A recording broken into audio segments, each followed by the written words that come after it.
আসসালামু আলাইকুম রহমতুল্লাহি ওয়া বারাকাতুহু।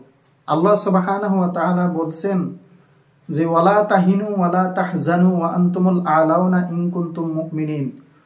ভয় পাওয়ার কারণ নাই, চিন্তার কোনো কারণ নাই। অবশ্যই তোমরা যদি মুমিন হও তাহলে তোমরা বিজয় অর্জন করবা। আমরা কি আসলে কি মুমিন হইতে পারছি?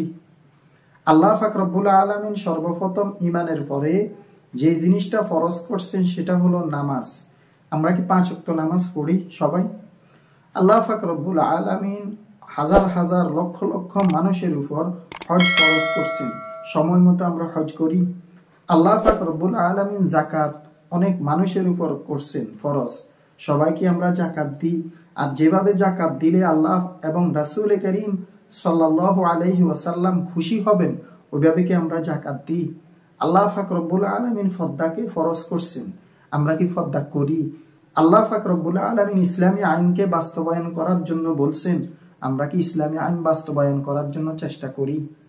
অথচ রাসূল করিম সাল্লাল্লাহু আলাইহি ওয়াসাল্লামের এক হাদিসের মধ্যে বলেন, ফাকালা রাসূলুল্লাহ সাল্লাল্লাহু আলাইহি ওয়াসাল্লাম ইয়াকুলু মান রাআ মিনকুম মুনকারান ফালিয়ুগাইয়িরহু বিয়াদিহি ফাইন লাম ইয়াস্তাতি' ফাবিলিসানিহি ফাইন লাম ইয়াস্তাতি' ফাবিকলবিহি ওয়া যালিকা দুআফুল ঈমান। রাসূল করিম সাল্লাল্লাহু আলাইহি ওয়াসাল্লাম বলেন, অন্যায় দেখতেছ, যদি ওই পরিমাণের শক্তি থাকে হাত দিয়ে ফিরিয়ে দাও, যদি ওই পরিমাণের শক্তি না থাকে মুখ দিয়ে বলে ফেরানোর জন্য চেষ্টা করো। রাসূল করিম সাল্লাল্লাহু আলাইহি ওয়াসাল্লামের লাস্ট বাক্য ওয়া যালিকা দুআফুল ঈমান। যদি ওই পরিমাণের শক্তি না থাকে মনে মনে চিন্তা করো তাকে কিভাবে খারাপ কাজ থেকে ফিরানো যায়। রাসূল করিম সাল্লাল্লাহু আলাইহি ওয়াসাল্লামের লাস্ট বাক্য হলো এটা, ওয়া যালিকা দুআফুল ঈমান। মনে মনে চিন্তা করো কিভাবে তাকে খারাপ কাজ থেকে ফিরানো যায়। এটা হলো ঈমানের দুর্বল অবস্থা। আমরা ঈমানের দুর্বল অবস্থাও তো নাই, আছি নাকি বলেন? আজ হানাহানি, কাটাকাটি, মারামারি, খুন, গুম কিসের কারণে?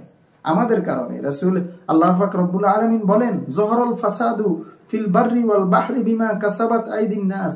জলে এবং স্থলে যাহা কিছু ঘটে সব তোমাদের হাতের কামাই, সব তোমাদের হাতের কামাই। এই জন্য ভাই, যতদিন পর্যন্ত মুমিন হব না ততদিন পর্যন্ত এই দেশে বিজয় আনা, ইসলামের পতাকা উড়ানো সম্ভব নয়।